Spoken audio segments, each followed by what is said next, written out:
This is Smart Women, Smart Power, a podcast that features conversations with some of the world's most powerful women. We feature thought leaders at all career levels, where we explore, among other things, the many contributions that women make to the fields of international business, national security, foreign policy, and international development. Does having women in positions of power influence the outcomes of decisions in these fields? Why or why not? Join me, Dr. Kathleen McInnes, Director of the Smart Women, Smart Power initiative at the Center for Strategic and International Studies, for these incredible conversations. On this episode, Kathleen sits down with a colleague, Andrew Schwartz, who hosts CSIS's The Truth of the Matter podcast. We hope you enjoy this special edition crossover episode on the important topic of election security. This is a very special episode because it's a crossover between The Truth of the Matter and my other favorite podcast, the Smart Women, Smart Power podcast, hosted by my dear friend and colleague, Kathleen McInnes, who is here with us. Dr. McInnes, so good to be with you. Thank you. So great to be here. We have with us one of our all-time favorite guests, Suzanne Spaulding, who is the director of our Defending Democratic Institutions project here at CSIS and a senior advisor to CSIS. Suzanne, welcome. Obviously, we got to talk about election security. We're on election eve now. I think it's about 3 weeks till election day. In your mind, what is the biggest threat to election security currently? Andrew and Kathleen, it's wonderful to be on with both of you, my esteemed colleagues. Really pleased and looking forward to the conversation. And Andrew, you know, we're talking, everybody talks about election day, but of course the election has begun. Yeah. In many states, we've already started with early voting. And I think one of the things that's really important, as we've read so many articles and heard reports about threats to election officials and the sort of general context in which political rhetoric is increasingly violent and extreme, that Americans need to understand that their election officials and state and local officials have worked for many, many, many years to have plans in place and be able to secure our voting places, where elections are taking place now and through into election day. And they should be confident that they will be safe and secure when they go to vote. They should also be confident in the integrity of that voting process. And I know we'll get into that, but I think those are two really important messages to get across, even as we think and work on issues that may be of concern, particularly post-election day, with respect to the environment that we face today.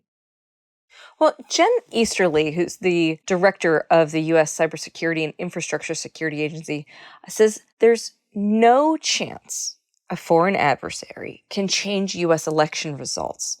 So do you agree with that statement? If so, why? If not, why not?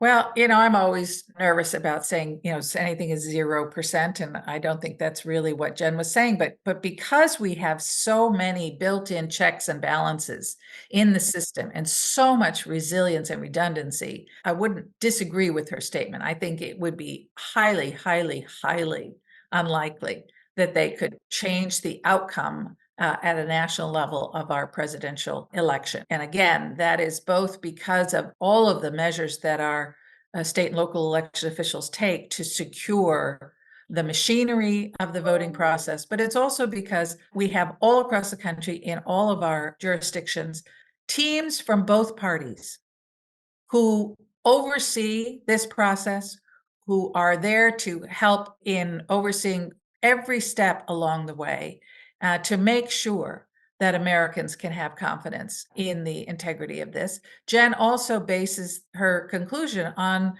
where we are today, which is that I think the statistic is 98% of Americans will have paper ballots that can be audited and counted if there are questions that are raised.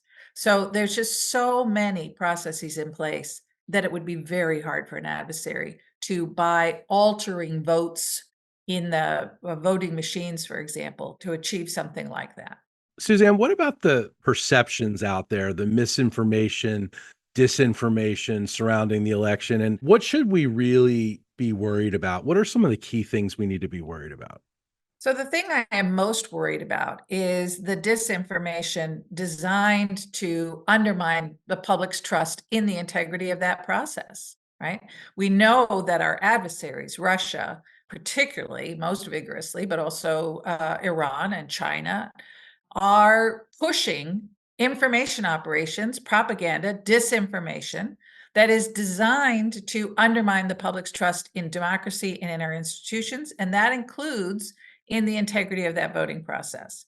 Unfortunately, we also have a lot of discussion out there domestically about raising doubts about the legitimacy of our election process, whether it is, false allegations of vast numbers of ineligible voters who are voting, which we've never seen any evidence of or proof of, to whether officials are going to accurately convey the results of the election. All of that disinformation is designed to undermine the public's trust in the process, and that is really dangerous. Well, can I just tease out one of those threads that you just put out there, which is this fear that's out there now that, secretaries of state might fail to certify votes. What's your take on that set of concerns? Yes, well, Kathleen, it's a great question. And of course, it's a vestige of January 6th, isn't it? When Sure there is. was this crazy idea that somehow the vice president could fail to perform his constitutional duty to certify the results of the election. And that false narrative, that crazy idea has continued to persist. And we just recently saw a court. I think the courts have generally done a good job of stepping up and applying the law in a independent and impartial way. We had a judge in Georgia who made it very clear that officials have to do their duty and that this certification of election results for most officials through this chain is an administrative function that they must do. So I do worry a bit, Kathleen, that we have taken what were always in the past seen as nonpartisan office holders as the secretaries of state all across the country. When I was in DHS in 2016, I was so impressed with how seriously those people all across the country on both sides of the aisle took their responsibility and understood that Americans' trust in the impartiality and accuracy of the work that they did was absolutely essential to sustaining our democracy. And they took that very seriously. I am worried that they're under increasing pressure and that there's been efforts, but you see the efforts going after Brad Raffensperger again in Georgia, who was the Secretary of State, Republican, who refused to go along with efforts to mislead the American public about the outcome of that election and that process. They're under a lot of pressure, but I think again, Americans should look to those state and local election officials. They will generally be very good, authoritative sources of information, and I think we can count on them to do their job. Yeah, Kathleen brings up a really good point here. We've got election workers, we've got judges involved. It's not just people going to the ballots and casting their votes anymore. There's a lot more to this. And Suzanne, are you worried about our election workers and the judges who have to adjudicate these potential cases? Yeah, we've certainly seen far too many threats against election workers, and not just election officials like the secretaries of state, but poll workers and just our neighbors who are stepping up to do public service for all of us to help administer that election process. And it's really just so unacceptable and un-American that they are facing these threats and have to be worried and concerned all across the country. The good news there is that DOJ and local state law enforcement officials are taking this threat very seriously, and they are bringing prosecutions. They are finding these people who are making these threats, and they are bringing prosecutions against them. And I think, I hope that will serve as a significant deterrent This is not politics as usual. This is not just political dirty tricks, if you will. This is beyond the pale, threatening our neighbors who are doing their duty and really volunteering in many instances to help administer elections freely and fairly. So we also are seeing an uptick in threats to judges just generally, and fairly dramatically uptick in threats to judges. And we can see where that can ultimately lead, right? We saw the arrest of an armed man on his way to Judge Kavanaugh's home. We saw the tragic incidents of Judge Salas, a judge in New Jersey, whose son was killed and husband was shot by somebody who arrived at her home, hoping to kill her. So generally, the uptick in threats to judges, and I do worry, our courts are going to be pulled into, already are. We see this being pulled into, asked to adjudicate election-related cases. And with an election as close as what we fully expect this election, this presidential election to be, it's hard to imagine that courts aren't going to be in positions, potentially, of making decisions that will have an impact on the outcome of the election and going all the way up to the Supreme Court. So I am concerned. I'm concerned about the decline that we see in poll after survey about trust in our courts and our justice system. It's a decline, just like there is with institutions across the board in our democracy, there is a significant decline in trust in the courts. And then you add on to that, they're being pulled into these inevitably political and partisan fights where the losers are almost certainly going to assume that the judge was trying to favor the other side. And I worry that it further undermines trust in our courts, which is very debilitating to our democracy. And I did a report on how our adversaries, particularly Russia, are leaning into that and trying to exacerbate that distrust in our courts. But I also worry that it hampers the court's ability to do what we need them to do, which is to help with the peaceful transition of power. We need, as Americans, to observe that social contract that we have, in which we say we will view final court decisions as determinative, whether we agree with them, whether we like the decision or not, because otherwise our democracy cannot be sustained. Well, and also there's the broader implications for the health of our people associated with the court systems and the overall government workforce, right? If our people are being targeted, who really wants to serve, right? So the downstream effects of these kinds of terrible behaviors are almost hard to process, hard to calculate, because it can dissuade people from entering public service. It can dissuade people from stepping up when we need great people. Kathleen, you're exactly right. We've seen it already with, again, election workers over the last several years who have left, who have said, I can't do this anymore. It's too, the threats of violence. Yeah, I have to think about my family, right? And we need people to be part of this process across the country. And yes, even elected officials who we've heard their stories, whether anonymously or with names attached, in which they have talked about their fears, again, for their families, for their children, right? Not just for themselves, in an environment in which threats of violence seem to be more and more frequent and almost normalized. And we cannot allow that to happen. We've got to stand up. And again, I applaud the Department of Justice and FBI and folks at the state and local level for taking this threat so seriously and working so hard to identify and prosecute those who would chill officials from doing their duty, those whose efforts have chilled and may chill, as you say, Americans from stepping up to the call of public service. Suzanne, do you believe that our election infrastructure is intact, that, despite some of the misinformation going around there, we have the best technology? You also mentioned before, these ballots are backed up by paper in most cases. Well, what do you say to Americans who are actually worried about something going wrong with our system? Yeah, we really do. We are kind of the envy, frankly, of the world with respect to how careful and secure and resilient our voting system is.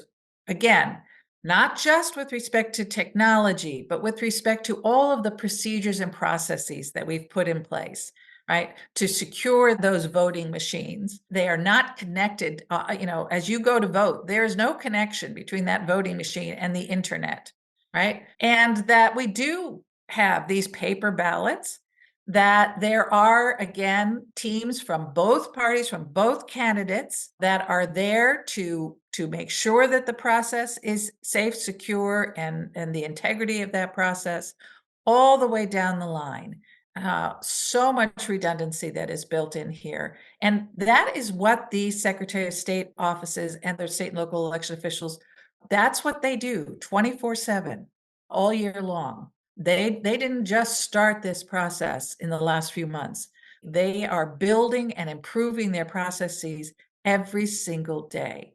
And we owe them such a huge debt of gratitude for the tremendous work that they do to make sure that and again, these are our neighbors. These are the people in our communities that are making sure this process is secure and it is fair and it is accurate.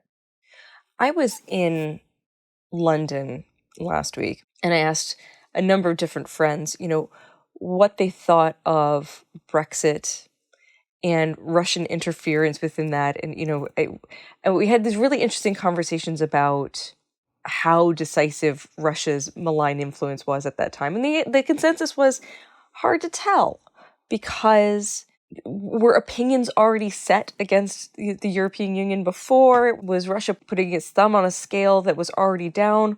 Or was there something bigger? And so this is the context for this question that I have, which is, which foreign adversaries do you think we should be concerned about when we think about this election disinformation, misinformation space? And to what extent do you think the American public is resilient to some of that disinformation? Listen, I am most concerned still about Russia. They are the most active. And we've seen recent DOJ indictments, an affidavit that contained a lot of evidence of Russia's ongoing efforts to undermine public trust in this process, to exacerbate divisions in our country, and to weaken us, right? And that continues every day. There's a lot of disagreement, as you note, about the actual impact of these information operations. Yeah. And I would say a couple things about that. Think about the billions of dollars that are spent on advertising by political campaigns. Yeah. Do you think they do that because it doesn't really have an impact? Right. It's a Right. great point. I mean, this stuff has an impact. Now, could Russian disinformation take a Trump supporter and turn them into somebody who's going to go vote for Harris? Maybe not. Could they take somebody who's leaning toward Harris and convince them that really their vote isn't going to make any difference, and there's really no significant difference between these candidates, and on the issues they care about, they ought to just stay home? That's a much easier door against which you're pushing. And could Russian propaganda and disinformation reduce voter turnout? That I would worry about, right? Yeah, and let's not forget, it's easy to stay home. Yeah. Everybody can stay home. Right. It takes an actual bit of effort to either fill out a mail-in ballot and mail it or go to the polls. And again, you're familiar, Kathleen, with the military doctrine that we all sort of point to, that Jeremasov wrote, that talks about tapping into the protest potential of the population. I think Russia has been working for decades Yes. to exacerbate divisions in our country and to exacerbate this othering that we talk about, right? And convince people that democracy is not just flawed and needing reform, but that it is irrevocably broken and the individual is powerless to bring about change. And that way, then you've nothing left to do but just drop out or turn to violence. And that's your question about resilience of the American public to that kind of messaging is exactly what we've been working on at the Defending Democratic Institutions Project, which is to educate people about democracy and about their role and about the ways in which they can make a difference and be more effective agents of change. Now, we live in polarized times with a polarized media, polarized electorate. How do election challenges figure into all that? Are you concerned that we're going to be dealing with this election for quite some time after Election Day? I am. I think, we've been saying this for the last several election cycles because we realized that this was something the American public may or may not fully understand, and that is that the results of the election may take some time to come in, particularly in such a close election as this. It may be that these absentee ballots, that mail-in votes, that those things are going to have the potential to make a difference, and those take some time to come in. There will be glitches on election day, despite all of the great efforts by our state and local election officials. There's always something that can come up, and so there are almost 9,000, I think, polling places across the country. One of them may have a power failure. Something may come up, and that needs to be anticipated and expected. So there's just the normal kinds of things that in this environment will be exploited by those who want to convince Americans that there's some grand conspiracy going on.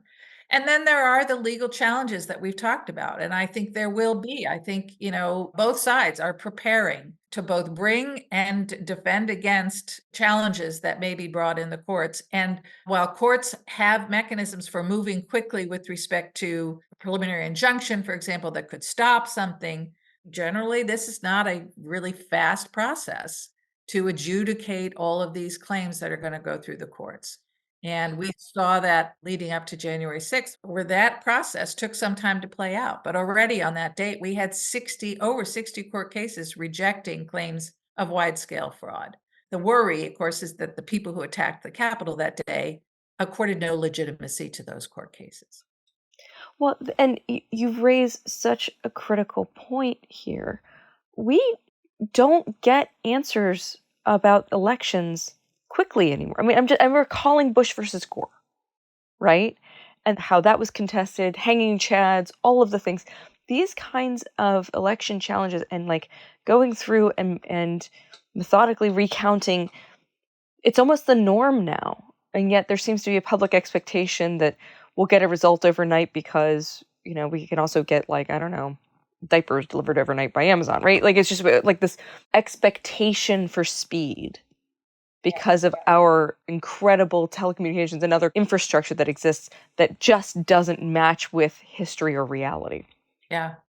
Well, and we have had elections in the past, right? Where we've known on election night what the outcome was or was very likely to be.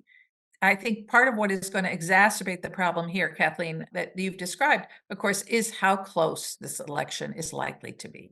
Right. And it is really the fact that it's going to come down to, such a small number of votes in key states that may challenge the timeliness of being able to sort of call the election, where these contests over whether certain ballots are legitimate or not, for example, may be determinative. And that is going to add to the time that it takes. But yes, you're right. We've gotten used to instant gratification. We want to know right away. Right. Who won, right? Like, well, after years of these campaigns, like, make it stop. Americans are not good at waiting for the results that we want and demand. And I guess we're all going to have to batten down the hatches on this one. Yeah. I think that's right, Andrew. Americans we need to continue to spread the word that the process is very safe, secure, that integrity is built in lots of ways, and not to jump to conclusions and be skeptical about allegations of wide-scale fraud in the election, and be patient. Give the process time to work. Okay, so on election night, I can call you and Kathleen when I'm freaking out, and you'll tell me to be patient. Yes, Andrew. I think we're all Yes. gonna We just Yes, need you to have this direct line to you, Suzanne. Yeah, Like, Suzanne, you've now been appointed for all Americans, the person that will calm all of us down. yes. I will do my very best, Andrew, and I will be guided, of course, by those state and local election officials and, wonderful public servants like Jen Easterly at CISA and others who I'm sure will be taking to the airwaves and to social media and in every way that they can, reassuring Americans that the process has gone as expected. And I'm sure that will be the case. Well, Suzanne, thank you so much for laying out these issues for us, helping us better understand it. Kathleen and I will love to have you back after the election. Hopefully, we'll have a clean bill of health for our election system and everything will go as planned, which is to go well and to have a fair election. So thank you so much. Yeah, thank you. Thank you, Andrew. Thank you, Kathleen. Great to talk with you both. Subscribe to the Smart Women, Smart Power podcast on Apple Podcasts, Spotify, or wherever you listen to great content.